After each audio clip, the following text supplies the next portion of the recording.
Last few days have been shocking and incredibly challenging for our community. People are scared.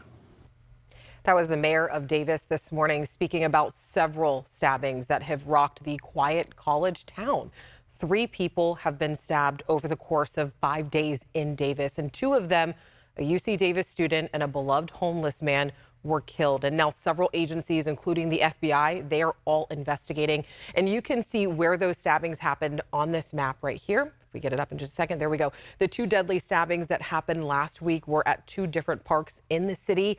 And just last night, a woman was stabbed through her tent in downtown Davis. And we do have team coverage tonight. We are starting off with our Becca Habegger with some updates. Good evening, Becca. Yeah, Alex, I just seconds ago, I was talking with the neighbor who was out here walking his dog. I'm here at Sacramento Park, the site of the second stabbing. This neighbor said he walks here every night with his dog. He was at this park just an hour before that second stabbing happened on Saturday night. This is an investigation that involves multiple law enforcement agencies and 3 different crime scenes. Neighbors are asking, and people all over the city are asking, look, we have 3 stabbings over the course of 5 days. There are a lot of similarities between the stabbings. Can we call this a serial killing yet? Who do we know? Is it just one person who committed these crimes? I talked with the mayor of Davis and the police chief, all while there are many questions yet unanswered. We spoke one-on-one with Davis Mayor Will Arnold. He's the father of 3 young kids, and we asked him how he's talking about this with his children. I'm very honest with my kids. I talk to them about what's going on because the other kids at school are talking about it too. And I wanted to make sure they heard it from me. While we're being extra vigilant now, I'm fully confident that we're going to catch the people or person responsible for this, and I don't plan to change my approach to our shared public spaces one bit. Last Thursday morning, police found a 50-year-old unhoused man brutally stabbed to death in Davis's Central Park. Police believe he was killed overnight on a bench where he would normally sit and sleep. There are no witnesses so far in this killing.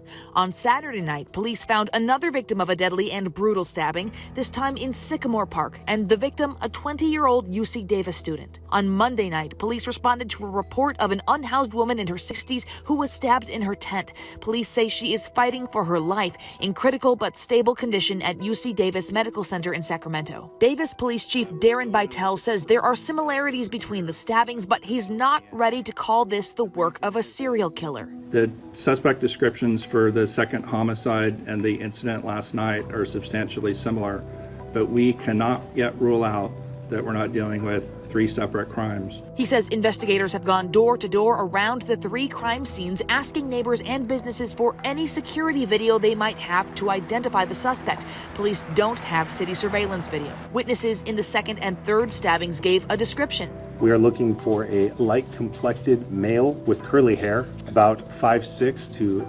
5'9" tall, with a thin or slender build. He was last seeing a dark-colored sweatshirt with black Adidas-style pants with a white stripe on the side, black shoes, and wearing a brown backpack. Community members have submitted hundreds of tips in the last few days. Surrounding police departments and sheriff's offices are helping with the investigation, as well as the FBI. And the Department of Justice is assisting in processing physical evidence, including a search for DNA evidence. The mayor, a Davis native himself, calls this an identity crisis for this quiet college town. He says as far as he can recall, the last homicide in this city was back in 2019. Alex? All right, Becca, thank you so much.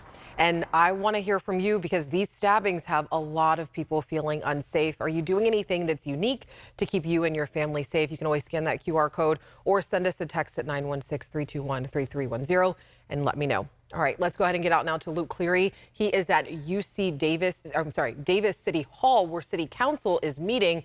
Luke, these stabbings, they are the only item on the agenda tonight, right?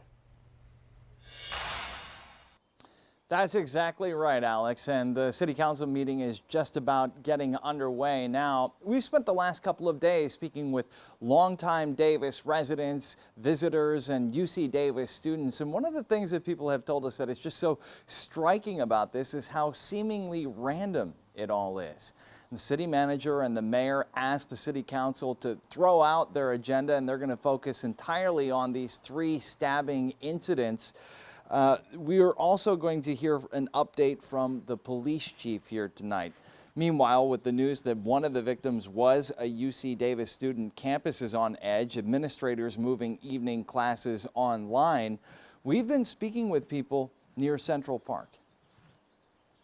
Trying to stay indoors as much as possible, stay around the people you love, and just making sure that everyone's around you is okay. We all share locations now. It's very different. You know, we don't know if it's a serial killer. We don't know if it's a bunch of people.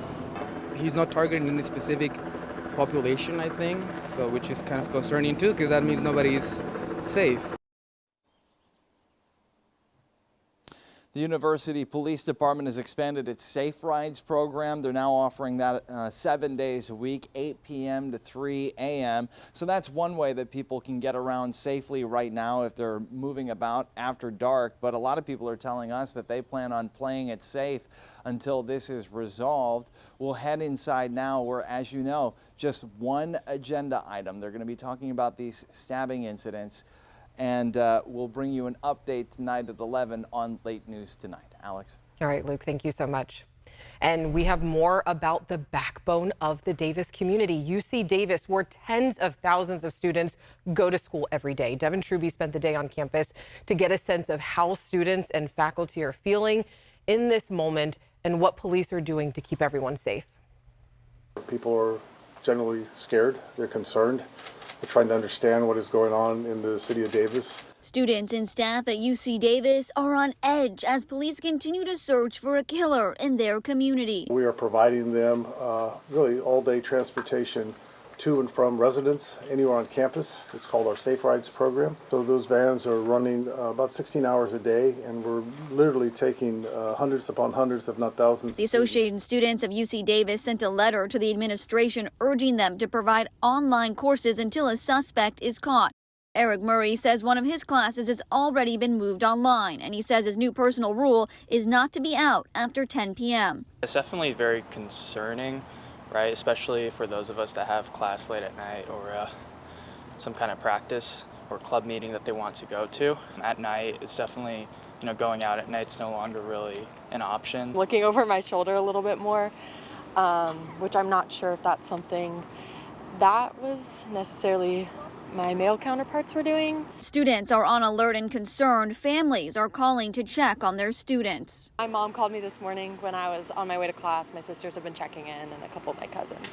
But for international students, news of the murders hasn't made it home yet. UC Davis has around 6,000 international students. Zhao Tong, who's from China, says she hasn't told her family yet because she doesn't want them to worry. I'm planning to go back to China to stay with my family this summer, so I think I'm looking forward to it, and since there's a hope, I'm good at this moment. We have walls up here that prevent that from coming on campus? No, and we do know we have students here that are maybe traumatized by that. They're very concerned, and we really want to deal with that. We are building a really good response team using our fire department with paramedics, social workers that can respond. We're trying to do everything we possibly can, knowing that we have young adults coming onto campus experiencing tragedies like this for the very first time in their life.